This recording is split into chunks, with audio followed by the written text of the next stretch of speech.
Қайырлы күн достар. Менің есімім Данияр Боранбайұлы болады. Мен Сақ Орда медициналық орталығының бас дәрігерімін.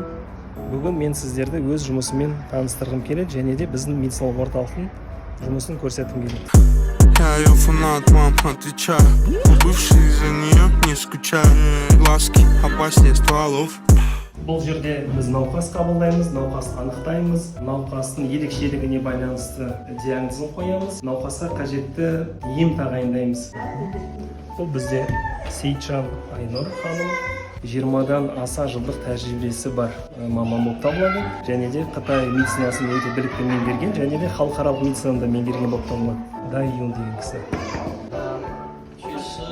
Қарап отырғанымыздай бізде өзіміздің ем дәріханамыз бар. Және де науқастарға арналған ем шара жасау бөлмелері бар. Гинекологтың кабинеті осы болады.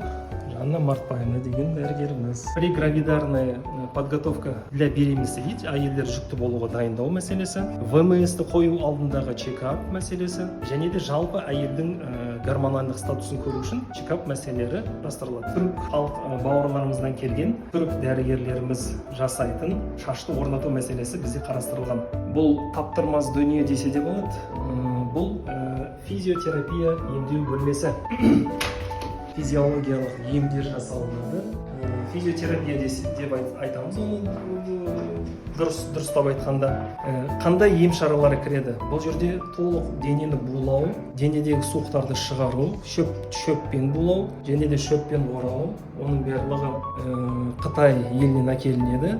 Және де осы бөлмеде инемен емдеу, және де токпен массаж жасау әрекеттері қарастырылған.